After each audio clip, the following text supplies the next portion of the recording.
بسم اللہ الرحمن الرحیم۔ آج کا ہمارا درس ہے ضائع شدہ مال کی زکوٰۃ کا کیا حکم ہے، ضروریات اصلیہ کیا ہیں، ضرورت سے زائد مکان پر زکوٰۃ کا کیا حکم ہے، اور ضروریات کے لیے رکھی ہوئی رقم پر زکوٰۃ کا کیا حکم ہے۔ طالب علم کو زکوٰۃ دینا۔ نمبر 1، ضائع شدہ مال کی زکوٰۃ۔ اگر زکوٰۃ واجب ہونے کے بعد زکوٰۃ ادا کرنے سے پہلے مال ضائع ہو جائے تو زکوٰۃ ساقط ہو جاتی ہے۔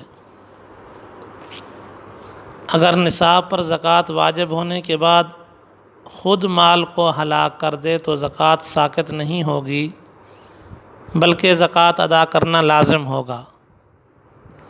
مثلاً صائمہ جانور پر زکوٰۃ واجب ہوئی لیکن چارہ پانی نہ دینے کی وجہ سے جانور مر گیا تو زکوٰۃ ادا کرنا لازم ہوگا، یا اپنے مال کو خود ضائع کر دیا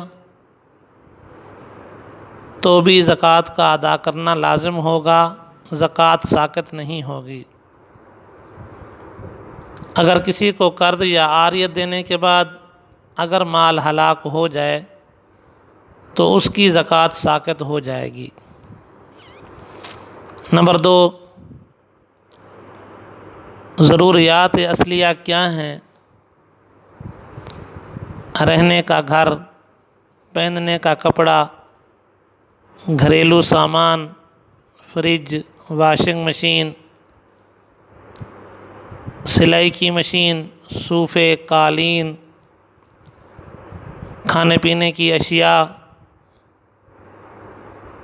استعمال کی گاڑی، موٹر سائیکل، کار، استعمالی ہتھیار، مطالعہ کی کتاب، کارخانہ کے آلات اور پیشہ وروں کے سامان اور ماہانہ اخراجات کی رقم وغیرہ ضرورت اصلیہ میں داخل ہیں۔ ضرورت کا سامان جو ہر وقت کام میں آتا ہے یا کبھی کبھی کام میں آتا ہے وہ بھی ضرورت اصلیہ میں داخل ہے۔ اگر کچھ سامان ضرورت سے زائد ہے لیکن ان چیزوں کی قیمت 52.5 تولہ چاندی کی قیمت سے کم ہے تو وہ بھی ضرورت اصلیہ میں داخل ہے۔ کسی کے پاس ضروری سامان سے زائد اسباب ہیں لیکن وہ قرض دار ہے تو قرض کا اندازہ لگا کر اس کی قیمت کو منہا کرنے کے بعد اتنی قیمت کا سامان باقی نہیں رہتا جو 52.5 تولہ چاندی کی قیمت کے برابر ہو تو وہ بھی ضرورت اصلیہ میں داخل ہے۔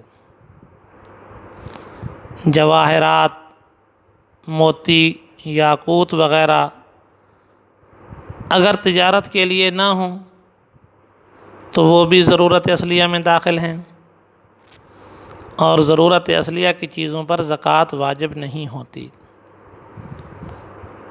نمبر 3، ضرورت سے زائد مکان ہے تو اس کی زکوٰۃ کا کیا حکم ہے۔ اگر مکان ضرورت سے زائد ہے لیکن مکان خریدتے وقت فروخت کرنے کی نیت نہیں تھی تو اس صورت میں مکان کی قیمت پر زکوٰۃ لازم نہیں ہوگی۔ ہاں، اگر اس کو کرائے وغیرہ پر چڑھا دے تو کرائے کی رقم پر زکوٰۃ واجب ہوگی اگر وہ نصاب کے برابر ہو یا اس سے زیادہ ہو اور سال گزر جائے۔ نمبر 4، ضروریات کے لیے رکھی ہوئی رقم اس پر زکوٰۃ کا کیا حکم ہے۔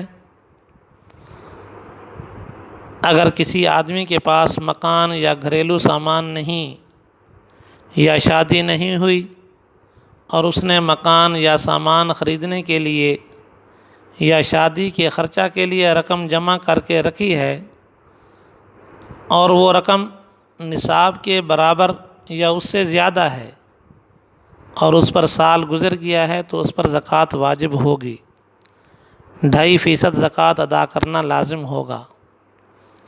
ہاں اگر سال پورا ہونے سے پہلے مکان یا سامان خرید لیا ہے یا شادی ہو گئی ہے اور اس میں رقم خرچ ہو گئی ہے تو ان صورتوں میں نصاب کے برابر رقم موجود نہ ہونے کی وجہ سے زکوٰۃ واجب نہیں ہوگی۔ نمبر 5، طالب علم کو زکوٰۃ دینا کیسا ہے؟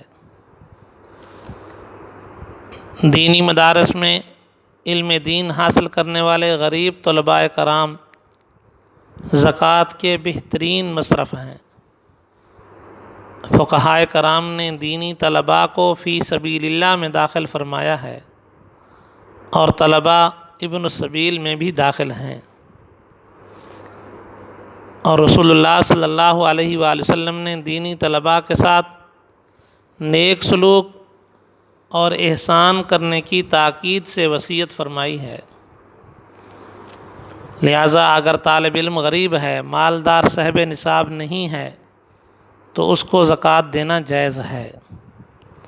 ہاں اگر طالب علم غریب نہیں بلکہ مالدار ہے اور مسافر بھی نہیں تو جان بوجھ کر ایسے مالدار طالب علم کو زکوٰۃ دینا اور اس طالب علم کے لیے زکوٰۃ لینا جائز نہیں۔ اگر کسی نے ایسا کیا تو زکوٰۃ ادا نہیں ہوگی۔ اللہ تبارک و تعالی ہم کو اس پہ عمل کرنے کی توفیق عطا فرمائے۔